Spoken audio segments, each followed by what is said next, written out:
Hey guys, and welcome back to your one room schoolhouse. If you are new here, my name is Mary Barfield and I'm a homeschooling mom to a first grader and a third grader. I've also got my two fur babies in here with me filming, so I apologize if they get crazy. But if I try to lock them out of the office, they just whine and scratch at the door and then like push their way into the office anyway, so it's best to just let them in. But today's video is going to be a combo video.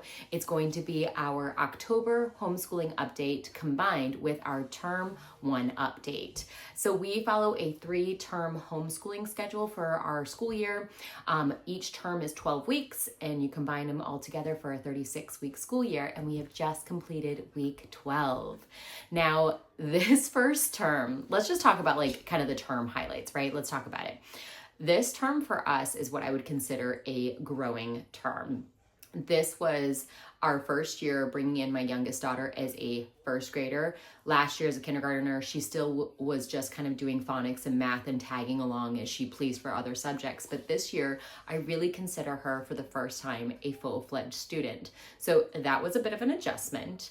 On top of that, we had some other things going on this term that we had to adjust to, change, etc. One of those was a little bit, for me, it was a personal struggle this term, was my health. Starting off this term, I had a major flare-up with my Hashimoto's. If you're not familiar with what Hashimoto's is, it's an autoimmune disease that attacks ultimately your thyroid, and that is a gland that does so much for your body. And it can cause a slew of different symptoms. For me with this flare, like this was probably the worst flare I'd had since I was diagnosed with Hashimoto's. What was really bad for me in this one was the brain fog, as well as the lethargy. Like, I have never been that tired, not even in pregnancy, to the point where I was barely making it through lessons with my girls in the morning. And then by noon, I would just make them the quickest lunch I could, and I would have to go lay down in bed. And for me, as somebody who is a very active person, that was not just physically crushing, that was mentally crushing. So I am excited to say, though, that we are now on a really good path. I am feeling a ton better.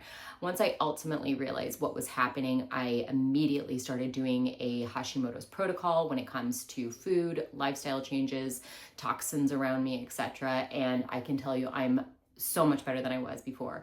I'm not 100%. There's still some things that I'm working through, but I would say I'm back to about 80%, and that is so much better than where I was at the beginning of this term. And then at the beginning of this term, we also decided to implement some new curriculum that we hadn't done yet. And this is curriculum that I had for the last year and a half or so been so excited to do. I was like pumped. I was like, this is going to be it. This is what we're going to do this year, but then ultimately also for the next couple of years. And I was building my future plans off of this. Well, I have learned my lesson now, because ultimately it wasn't a good fit for us, and it really broke my heart a little bit, but it was okay, right? We have to meet my children where they are at. That is the whole point of homeschooling, and it made me take a step back and realize, okay, what makes sense for us in this moment? And it's also made me realize, as much as I love a future plan, I'm never going to stop future planning. It's just not in my DNA to be able to do that. I have now realized that every year I have to take on its own. And that means that this year it might work for us, but next year what we're doing might not, right? I have to be okay with taking every year individually, but also still kind of keeping a high level view of the big picture, right? But ultimately making sure that it's meeting my children where they are in that moment. And that was a good learning lesson for me, right? I did learn from it, and now we're doing really great with the curriculum. The last couple of weeks have been just really solid. We've got a good groove going. We've got our feet underneath us. It's been really good. But the first couple of weeks were a little bit traumatic and caused turmoil inside of me, because I was like, oh no, all my future plans just kind of went up in smoke, and that's fine, right? We learned from our lessons, but now we are in a good spot at the end of this term. And also this term, y'all, was a super busy term. Our schedule was bonkers.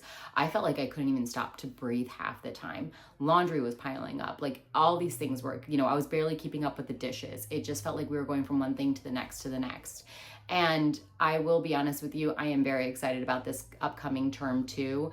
I am ready to hibernate a little bit. I'm leaning into the seasons, right? We're going into winter. I'm going to take my cues from that and slow down tremendously. And it's not a bad thing to be busy, but we were definitely too busy. I need to pull back. I need to stop saying yes to so many things, because I'm sure you guys actually even noticed, if you've been following me for any amount of time, that my October posting schedule got a little wonky.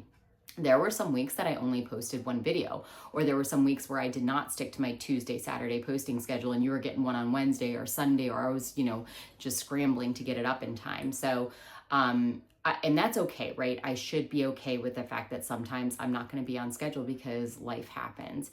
But ultimately for me, it was that was another added stressor, right? Building on to all that. It was like, oh no, I'm not keeping up with my posting schedule.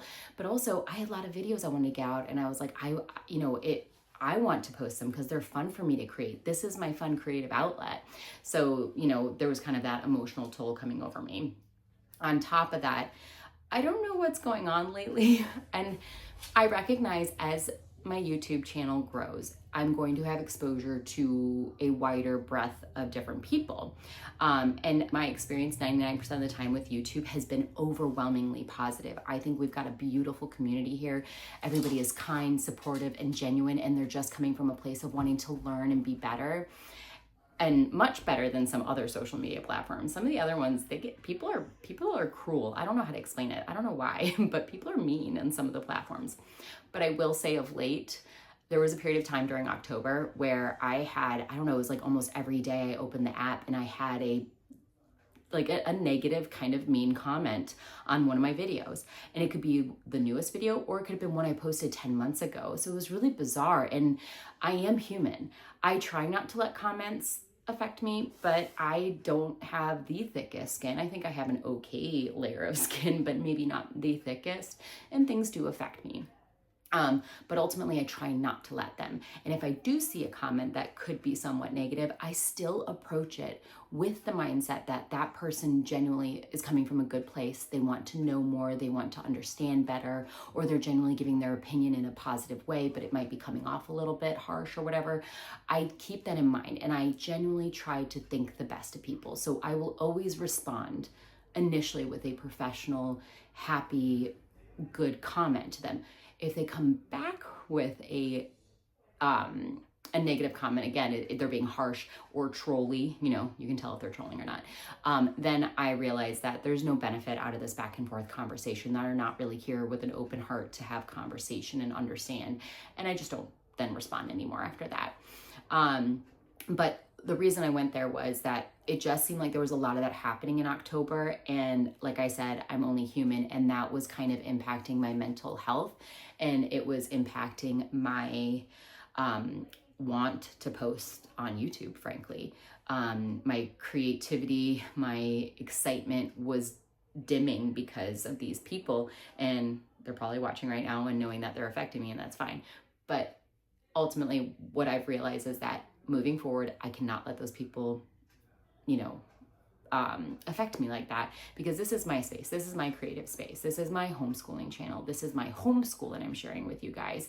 And it, just like I wouldn't let somebody who has negative intentions come into my home, I'm not going to let that kind of negativity infiltrate my heart or my channel. So although generally I don't delete comments, I might start doing that for my mental health if I don't think they're coming from a good place, right? Again, I will always go in with the benefit of the doubt, but if they prove me wrong, then they're gone, basically. I'll just delete it and just move on with my day. But that is my positive way of moving forward with that. But so I'm in a better place right now with that mentally. Our schedule is slowing down, so my hope is moving forward that my schedule will get back to the normal Tuesday posting schedule as well as Saturday posting schedule. But overall, like I said, this term has been a big growth term for us. So before I hop into some of the October stuff and then into the curriculum specifics, I wanted to talk about our goals for this term that I had set for us and how we did with those. All right, so I have what I call my goals and reflection logbook. So here, I have my kid's photo there. But so the first part of this was our goals and everything for last year. And then we finished that, of course. And so now I'm on to this year's goals and reflections.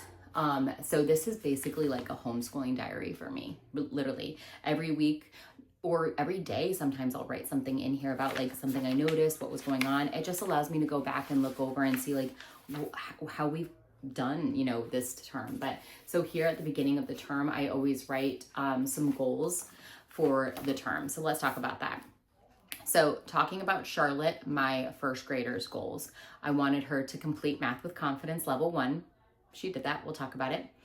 I wanted to solidify our science for the year because I was going back and forth at this time about whether I wanted to continue with the Good and the Beautiful, Heart and Hands, or if I wanted her to move to something else. Ultimately, she is loving the Good and the Beautiful. So we solidified that. We're sticking with it. I wanted her to progress in her reading fluency, which she absolutely has, which we'll talk about with her curriculum, how far she's come.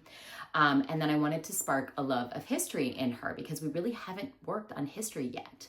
And I asked her after our term 1 exams, I was like, are you liking history? She goes, yeah, it's okay. So I'm not sure if we met that one, but I'm going to check it off and say yes, because she didn't give me a negative response.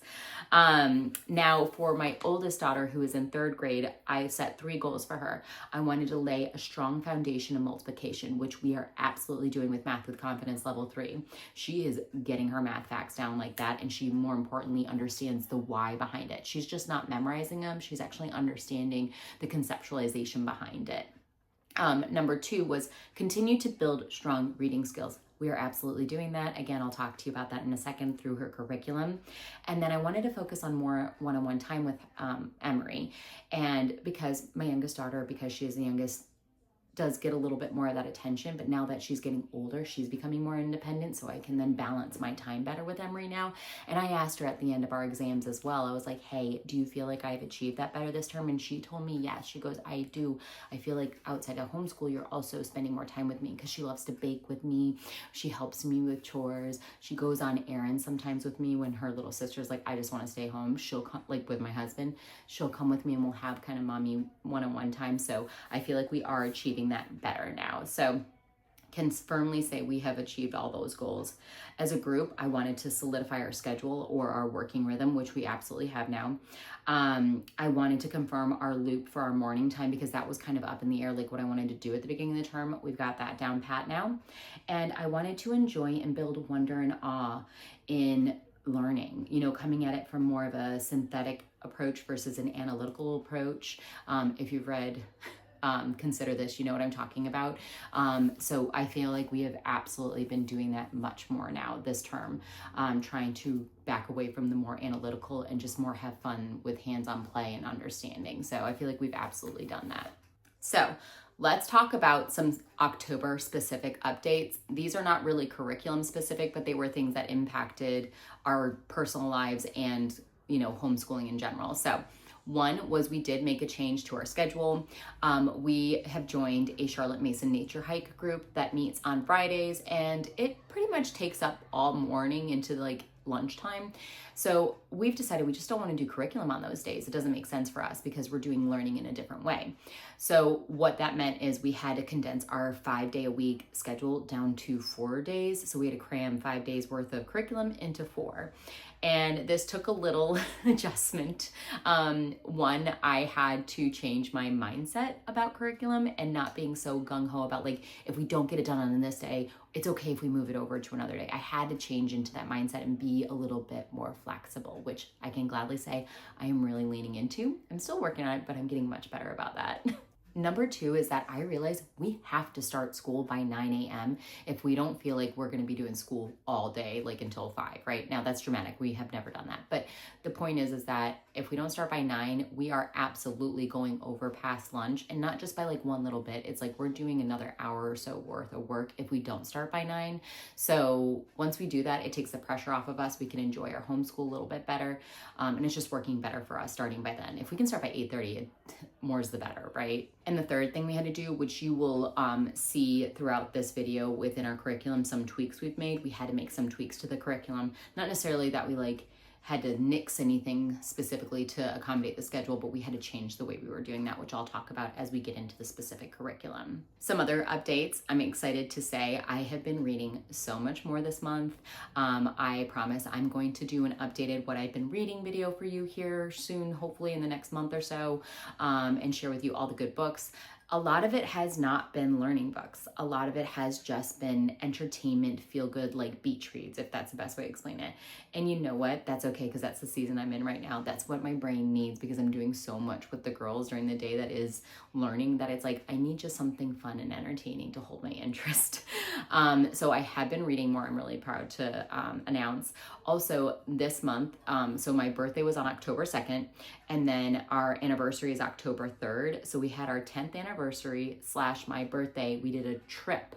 We did a long weekend to the mountains, and we actually took the girls with us, and it was such a great trip. We really needed that. We needed to get away from it all. We needed to reconnect with nature a little bit, get out to the mountains, breathe that fresh mountain air. We love the mountains. And we just had the best time, all four of us together. We haven't gone on a trip in a very long time because we did get a puppy this year. So our summer travels that we normally do didn't happen. We had to take care of him. But now he's old enough that he can go stay at our boarding place, and they loved him there. And he had the best time. We got really good reports on him. But it was a really good trip for all of us. Also, soccer season ended this, actually just yesterday. I'm filming this on a Sunday. It ended yesterday. Both girls did phenomenally this summer. They've both just been improving so much. I am so impressed with their skills and their passion for soccer. My oldest daughter specifically has now moved into a level of soccer where now they do tournaments. So her team ended up finishing out the regular season in 3rd place out of 10, I think, teams. And they did their tournament. They won their first tournament game. They ended up losing the second tournament game, but it was to the only team they lost to during the season. So we were expecting it was a potential to happen, but they ended up placing in 3rd place in the tournament as well. So I am very proud of her and how well she did with her team. She made some really good friends too through it. So did my youngest daughter. So it was a really good soccer season. I will say I'm very excited for it to be over because we can breathe a little bit more with our schedule now. And then another thing we did, which is we did the quintessential fall pumpkin patch visit to one of our local farms. They put on a really good show, activities, all the goodness. We got pumpkins, we went on a hay ride, they have a whole petting zoo there, they have a corn maze, there is so much to do, and the girls and I had a blast, and it really just felt like we were really going into fall now with that. And then also what I will say is this was our first time doing Charlotte Mason style exams with both my girls. So we just did that this past Friday, and both girls did so well with their exams. I took a leaf out of Ashley's book from Crazy Brave Homeschool. I actually made the girls hot chocolate, and they each sat down with me at the kitchen table while the other one went and did, free time or whatever. It took about 30 minutes per kid, and we worked our way through the exam questions, and they did really well. They remembered a lot from this term. I was very, very happy with that. And then also as a celebration, we went and per their request, we went to lunch out at Chick-fil-A. We don't really eat out a lot. We also don't eat fast food a lot. So it was definitely a special treat for them, and they really loved it. They got to play in the play place. It was, they had a really good time. So it was a really good end to our term. This month was great. I mean, just really positives overall. So now that we've talked about all the intangibles, I wo/ with our term / the October month, let's get into more of the curriculum updates. I'm going to start with my youngest daughter, Charlotte, who's in 1st grade, move on to Emery, who's in 3rd grade, and then we'll hit group subjects. As a reminder, if I don't speak about anything specifically, it doesn't mean it's not like it's going badly. It just means that everything's going great and there's no reason to talk about it, right? To make the video longer, try and save you guys some time. So if no news is good news is the best way to explain it. All right, so first let's talk about math. So as I said, when I was talking about our term 1 goals, my youngest daughter, she finished up Math with Confidence grade 1, and we have now moved into Math with Confidence grade 2. It is going very well. I will say though that the first 3 weeks of this are a review of concepts learned in 1st grade. I thought about skipping them because we literally just came off 1st grade. Like there was no break. We literally went from one book to the other. However, she is very ahead in her math. And I'm like, do we want to put her even further ahead? I feel like going through the review is not a bad thing for her. Just make sure she's got a solid foundation in math. No reason to skip ahead because she's already ahead. We don't want to do that anymore, in my opinion, at least. So I am going through the first 3 weeks, which are review, which is why it's probably going so well, because it's all stuff she already knows. So in a few weeks, we'll start to get into new or in like 2 weeks, I think, we'll get into new concepts, and then it might become a little bit more challenging, which I don't think is a bad thing for her because I feel like she's just kind of been flying through stuff. I feel like she needs a little bit of a challenge right now. So I'm excited to get into the new concepts in here, but she is loving it. Next up, let's talk about her phonics instruction. So we added something new over in October. We added in some phonics cards. Now these are a freebie phonics set that I got from, oh God, what's it called? Barefoot Ragamuffin. I'll link it down below if I can still find it, because I downloaded these like a year and a half ago. So if I can still find them online, I'll find them for you. I'm being like super, high tech here with a rubber band, and I have like little tab stickies. But so the front cards are the ones that we're working on. The ones behind the green are ones that she has mastered, and the ones between the pink and the green are ones that will do in the future. And so all I do daily with her, daily work, for about 3 to 5 minutes, depending on, our day, I literally just pull these front cards that we're working on or pull new ones. And I just go through them with her. I'm like, okay, tell me the, ooh, ah, oh, ooh, we go through the different syllables. I will say when I put up one that has multiple, I will tell her if it has 3 or if it has 2, and I do a visual as she goes through them. So she knows that she doesn't miss any of the sounds that it could be. But she likes this. Like, she's like, this is fun. I was like, okay, let's do it, girl. So this is going really well as a nice addition.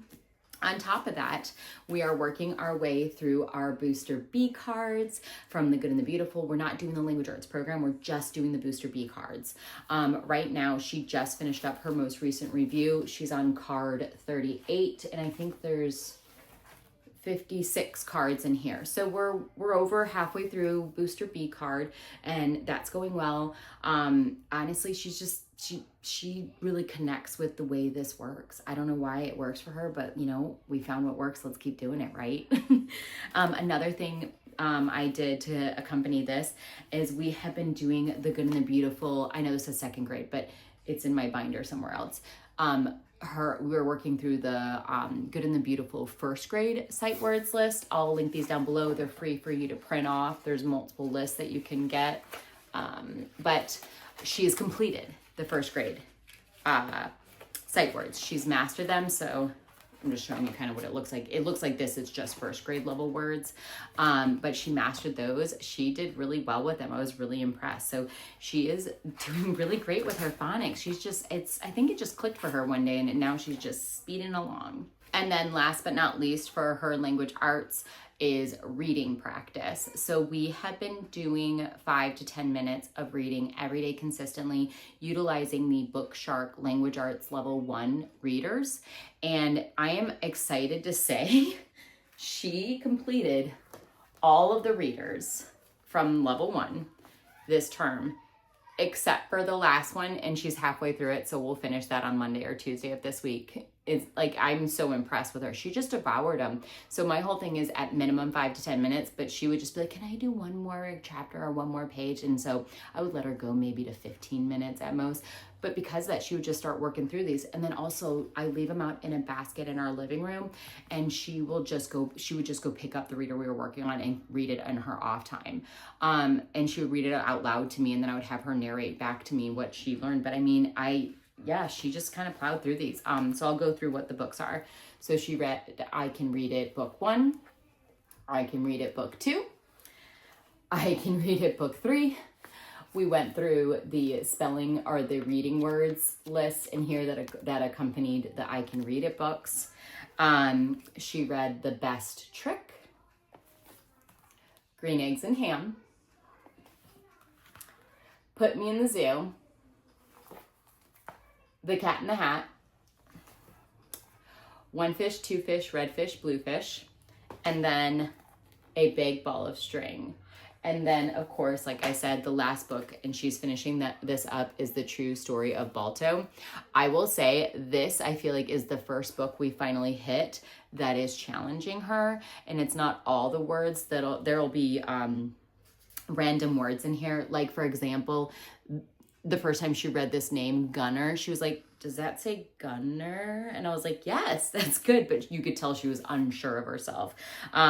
Medicine, the first time she read it, again, it's a medicine. Like she didn't immediately recognize it. So there's more challenging words in here, which is good. We needed to hit a place where it was starting to challenge her. I feel like it was probably a little too easy to start with, but I ultimately did not want to skip ahead and not do these readers because I think when you're starting to read, confidence is everything. And I wanted her to build that confidence reading those, and she did. So even though she's hitting more challenging things in this book, and she will continue in the readers that we do next, I feel like she won't get discouraged because she knows she can read. You know what I mean? So this has been going really well. I'm so glad we picked up these readers from Bookshark. Like best decision ever. And last but not least, talking about science. So each of my girls are doing their own individual sciences. I realized that I needed to split them up this year because their abilities and their maturity levels are just a little different, that we needed to kind of start doing our own sciences. So my original plan, and this is part of tweaking our schedule, oops, that I almost dropped that. This is part of tweaking our schedule that we talked about, or that I mentioned earlier about like going from 5 days to 4 days. I am now releasing the fact that we will get all 3 of these done. It's not going to happen. And it's okay, because I don't want to stress ourselves out trying to get 2 to 3 lessons done every week in order to do all 3 of the little hearts and hands units. My plan was to do this term 1, this term 2, and then wind and waves term 3. It's just not going to happen. And I've let that go now. What I've done is I've let go of wind and waves. Now my plan, and this is if we do it, if great, right? If we do, it's awesome. But if not, it's okay also. But my plan now is we're going to finish up Field and Flowers. And once we do that, we'll move on to Sparks and Stars. And then hopefully we get those 2 done this year. And if that is the case, what I think we would like to do is Wind and Waves as a summer fun unit. And again, it doesn't mean we have to do every single lesson, but hit the ones that make the sense for us, like, or are fun or interesting to us this summer, and have fun with it.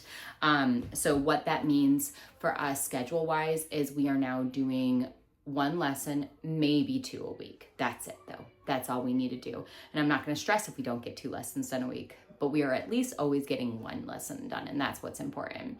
She is loving it.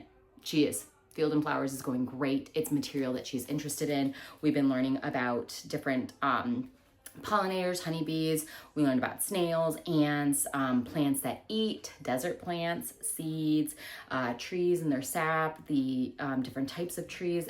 She loves the fact that every other week they read a book from the big book of science stories that accompanies this. I didn't bring it in here. We either read something from there or on the homeschooling app for The Good and the Beautiful. They have a free little mini video for you to watch on the topic. And then we do discussion questions. Sometimes there's a hands-on activity, sometimes there's not. But ultimately, it ends up only being about 15 to 20 minutes per lesson, and it's perfect for my first grader right now. So it's holding her attention in time, but also in content in what we are doing. So it's been great. All right, y'all, that was my first grader's curriculum update. Now we are moving on to my third grader's curriculum update. That is Emery, and she is having a really great term as well. She is doing so good with Math with Confidence. I am so glad to be a Math with Confidence family. Both girls are just responding so well to the material and learning so much about math, and they're feeling confident in it, hence the name Confidence. Really, really doing well. We are really delving into multiplication right now. She's almost got all of her facts down, I think, at this point. And I was actually kind of shocked when I was looking through the material, not in like a bad way, but in a good way. She's going to be getting into division not too far from now. Let's see.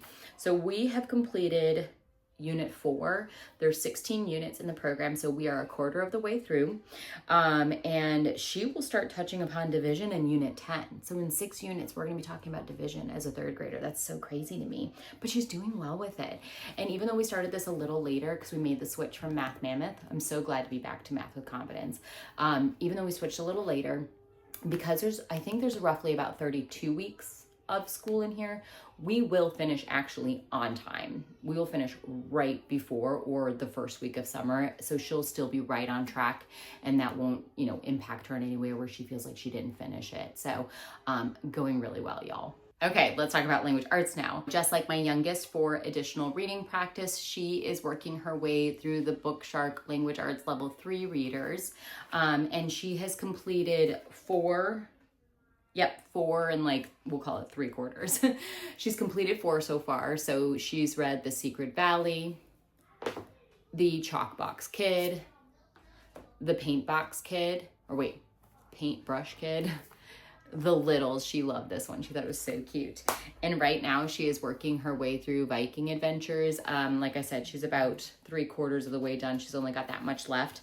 And I didn't know she would like this because, you know, Vikings, I don't know, it's kind of more of like a boyish, like adventure thing. She thinks this is so cool to read. She's loving this. So that makes my heart so happy. So we've got quite a few more to read for the rest of the year. Again, it's just making sure that she is practicing her reading. About 15 to 20 minutes every day is what we do with this, and it's working perfectly for our schedule. So the last bit I wanted to talk about with my 3rd grader is her individual science, which we are doing, and this isn't a big XL sketchbook from Amazon.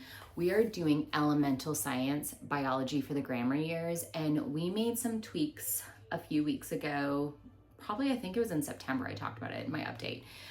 Where I got rid of the student notebook and I was like, let's do notebooking. We're reading the assignments, we're loving the poems, but we're not doing any more of the busy work. And it is going so much better, you guys. She does a little narration notebook for each of the, we're learning about animals right now, if you can't tell. There's a milk snake, a crocodile. She's got her poetry that we cut out from the student notebook. She's still, from a workbook perspective, she is still doing the lab reports. I am making her do these because, you know what, I think lab reports are actually a good thing to know. But like any kind of overwriting of like vocabulary or, you know, overhandling of things that are just like, I just think are busy work, we've completely cut out, and it is going so much better. So we're still doing it 2 times a week.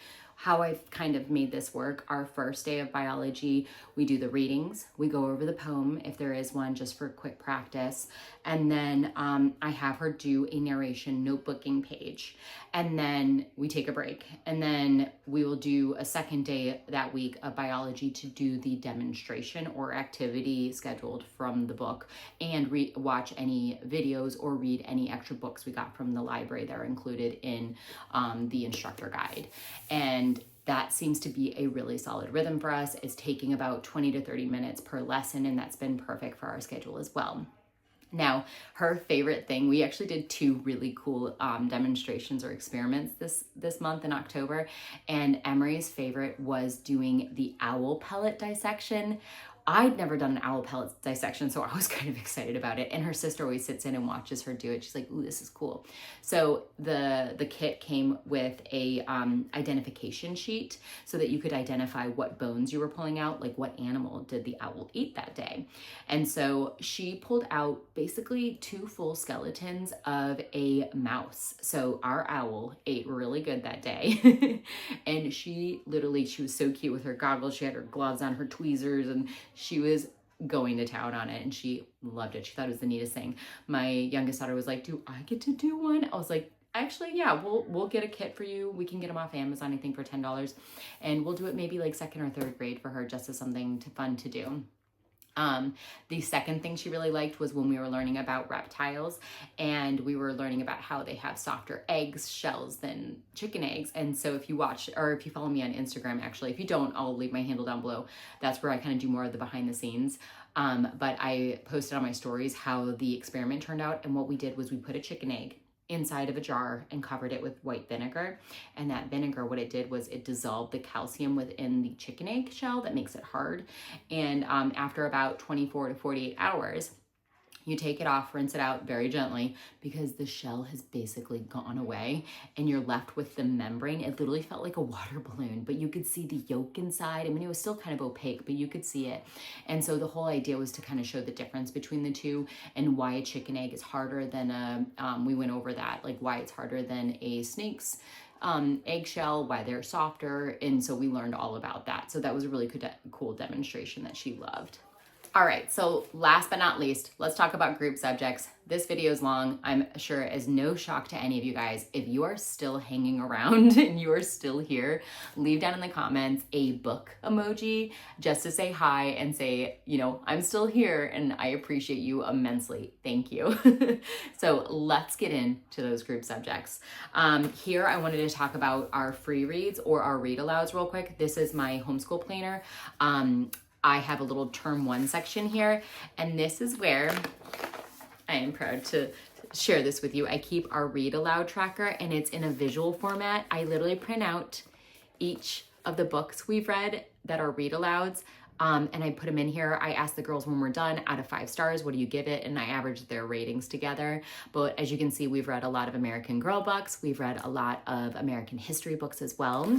Hold on, there's a second page, y'all. You thought I was leaving you hanging. We've got these guys as well. And like I said, we're still working through this one. We're literally like a few chapters away. So then we'll probably finish that this weekend, honestly, and then I'll put in the ratings for it. But they have really enjoyed all of our free reads, which makes my heart so happy. Next, let's talk about Spanish. So we are doing Homeschool Languages Spanish 1, the updated version, and I am loving the updated format. I've got to do an updated review video on this because I did an unboxing when I got the updated version, comparing it to the old version, which I have right there on my bookcase. I am loving this so much more. The way that they have formatted the lessons now, it's a lot better. It's more attainable. It's in bite-sized pieces, which is helping us with that schedule of going from 5 days to 4 days. So I will say we are not doing this every day anymore. We are only doing 2 lessons a day, again, to help with that schedule going from 5 to 4 days. But it is still working really well because on top of that, when I say we're only doing 2 days, we're only doing 2 formal lessons a week. What we do every day, though, we talk in Spanish as much as we can. Even when we're out and about in public, we use all the phrases that we're able to. I told the girls, I was like, we have to do this consistently if we want to learn Spanish. The 2 most used phrases, I think, for me is ten cuidado, which is be careful, and then date prisa, which is hurry up. Those are the 2 most used phrases, beyond te amo mucho, which means I love you. Even our nighttime routine is all in Spanish. I say te amo mucho, buenas noches, niñas, and then my husband and I, like as we're walking out the door of their bedroom, we'll close the door and then we pretend like we've left, but they know we haven't left. And then we burst it open and we go, hasta luego. And I don't know why we do this, but this has just become what we do. But like we do, when I'm saying goodnight to the girls individually, I do like narices, which is noses, which is, I know doesn't translate exactly in that respect, but we do narices, abrazas, which is hugs. So we talk in Spanish as much as I possibly can with them outside of these formal lessons, which is also why I think the language is being absorbed so well through them. But I will do an updated video on this now. We completed the first unit. There's 4 units in this book.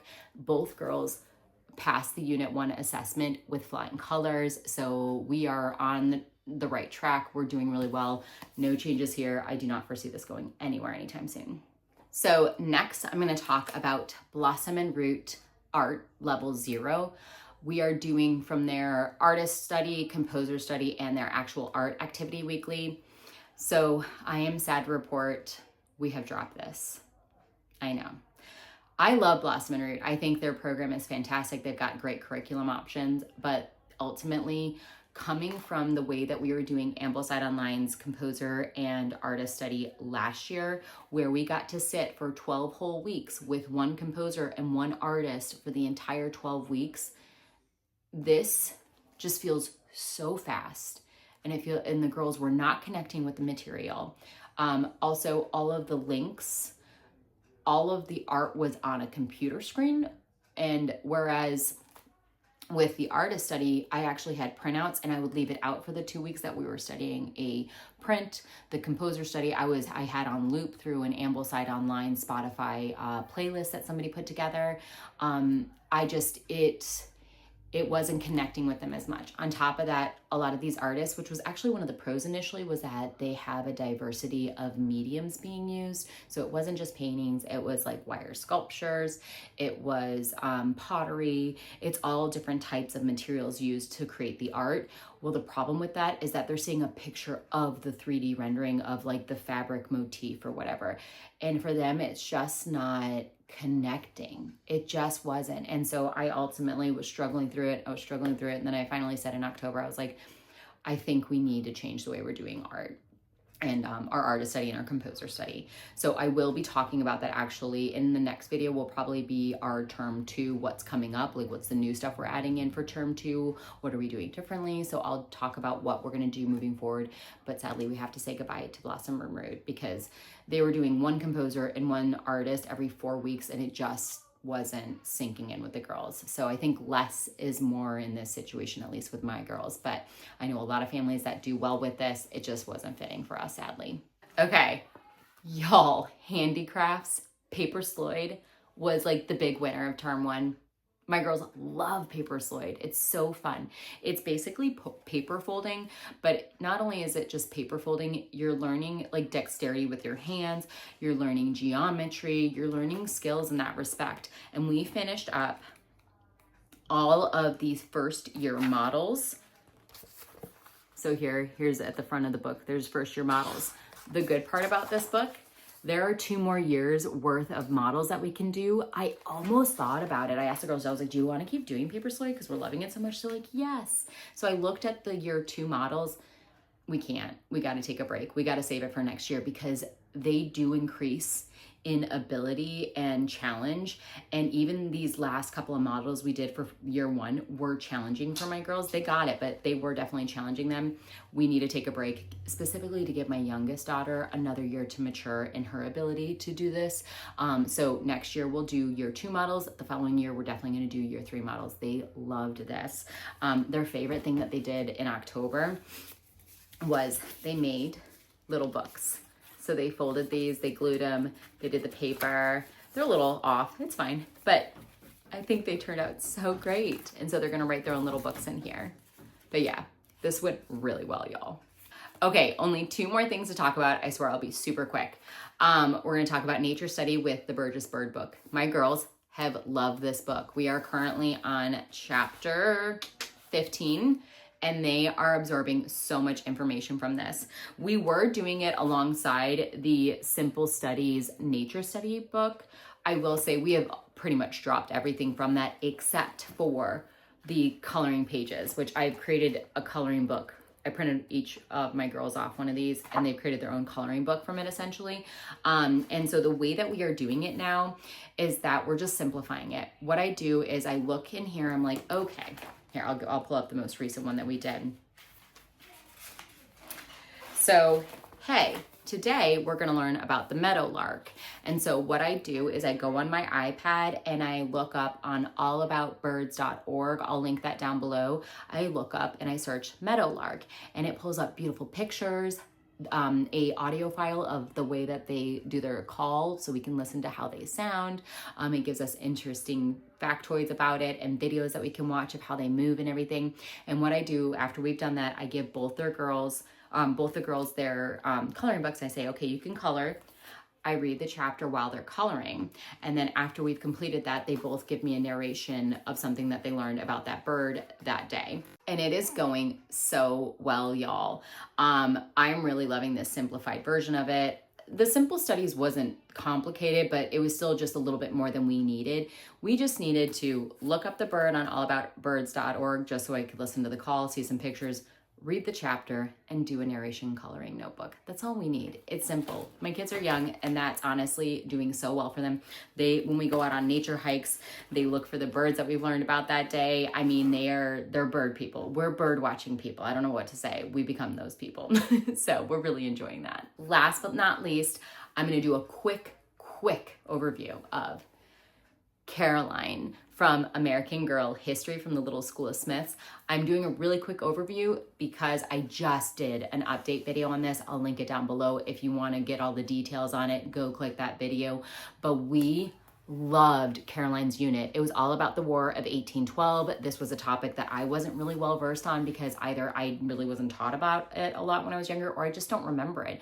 And I learned a ton. I learned all about our Star Spangled Banner and where that came from. We learned about a family living in Sackett's Harbor on the New York coastline of Ontario, and how at that time the British had control of Canada, and we had just obviously finished the Revolutionary War with them 30 years ago. Well, now we're back at it again because, you know, the British were, you know, enlisting our men, basically capturing them and making them, you know, be part of the military and all those other things. Like, there was so much going on.